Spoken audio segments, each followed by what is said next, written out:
A mis sa main et a sorti mon cœur. Et il y avait comme une feuille, comme un petit morceau sur mon cœur, une feuille, qui lorsqu'on l'a tirée, elle ne pouvait être coupée. Mais elle a pu être coupée par la main de Nabi sallallahu alayhi wa sallam parce qu'il y avait comme des petits fils, des petites choses entre la feuille et mon cœur. Et Nabi sallallahu alayhi wa sallam a coupé avec sa main.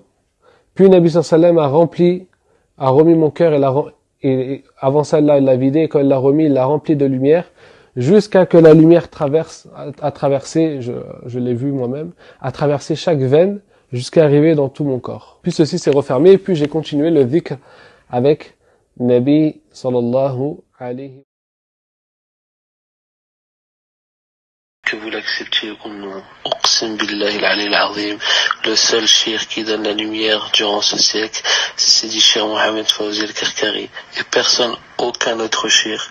Et wallah, que s'il te la donne pas, tu ne la verras jamais.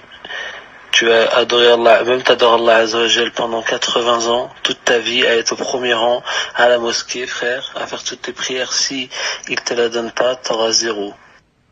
Va voir tous les savants salafis qui adorent Allah depuis des années, qui sont considérés comme étant des savants ou je sais pas quoi, demande-leur tous un par un, est-ce que lorsqu'ils évoquent Allah, lorsqu'ils sont en prière, etc., ils voient la lumière d'Allah ou pas? Et moi je te dis, Wallahi al-ali al-azim, Wallah qu'ils ne voyaient pas de lumière. Rasulullah te l'a dit dans plusieurs hadiths. Il t'a montré le chemin que tu dois suivre. Ma ana alayhi wa ashabi. Tu dois suivre le chemin sur lequel j'étais, c'est Rasulullah qui parle. Il te dit, suis le chemin sur lequel je chemine, moi Rasulullah, ainsi que mes compagnons. T'as ta réponse. Maintenant, qu'est-ce qu'il te reste à faire maintenant que t'as ta réponse? Tu compares. Regarde les soufis. Va regarder les soufis sur sur quoi ils reposent. Tu vas regarder des vidéos de Karkari. Tu les vois, les hommes et les femmes mélangés, en train de sauter comme des gens possédés, à faire des hou. Tu vois leur shir et tous ces mourides, tous ces élèves habillés en arc-en-ciel. Et compare. Prends des livres de Sunna, prends des livres de Hadith, prends le Coran et regarde, est-ce que je vois ça dans le Coran? Est-ce que je vois des gens sauter, se dandiner comme des possédés, s'habiller en arlequin? Est-ce que je vois les hommes et les femmes mélangés comme ça? Ah ben non. Non, dans la Sunna, c'est tout le contraire.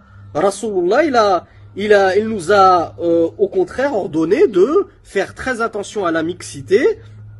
Il nous a demandé de nous éloigner des libas ou shuhra, les vêtements qui attirent l'attention, hein, quand on voit comment ça s'appelle, un Karkari dans la rue, tout le monde le regarde de travers parce que il fait scission justement, il s'habille d'une façon dont il est le seul au monde à s'habiller avec son groupe.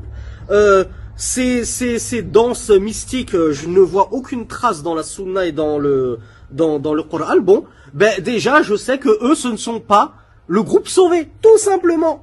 Je sais que ce ne sont pas le groupe sauvé parce qu'ils ne reposent pas sur ce sur quoi était le messager d'Allah et ses compagnons. Je regarde les Ikhwan, je regarde les Tablir. Est-ce que je vois ces sorties de 40 jours et le lundi il y a Shura et le jeudi il y a Ta'lim et ceci et cela et on doit faire bay'a des gourous au Pakistan et je regarde toutes ces choses-là, tout ce sur quoi ils reposent. Ben non.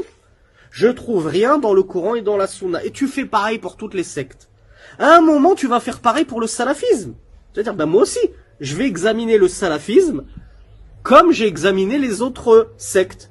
Et je vais voir si les salafis, si cette salafia qu'on me prétend être comme étant le groupe sauvé, c'est une véritable revendication à juste titre ou bien ils sont aussi égarés que les autres. Et tu regardes, la salafia c'est quoi? Eh ben on va le voir. Ce sera l'objet de notre première vidéo. La salafia, il y a 3 fondements. Alors je vous les lis juste pour terminer, et puis on le développera dans le prochain cours, Inch'Allah. Cheikh Bazmoul nous dit Usul Salafia. Les fondements de la Salafia. Nous, le minhaj des Salafs, c'est ça, c'est 3 fondements. Quand on retrouve 3 fondements, barakallahu fik, compare-les. Essaye de regarder si tu en trouves une source dans le Coran et dans la Sunna. Tu vas voir ces sources-là. Et tu vas te dire, finalement, les salafis ne reposent sur ni plus ni moins que Qala Allah, Qala Rasulullah. Allah a dit, le messager d'Allah a dit, les compagnons ont dit. C'est ça la salafia. Est-ce que je vais trouver des choses dans la salafia qui n'existent pas dans le Coran et dans la Sunna? Non. Non, impossible. Pourquoi impossible? Parce que, on va le voir, le troisième fondement de la salafia, c'est le rejet de toutes les innovations. On peut pas faire plus simple. On peut pas faire plus en corrélation que le chemin du messager d'Allah. La salafia, ce n'est rien d'autre que le chemin du messager d'Allah. C'est pas un chemin qui ressemble au chemin du messager d'Allah. Non, c'est le chemin du messager d'Allah. Ni plus ni moins. Mi'a fil mi'a, 100%.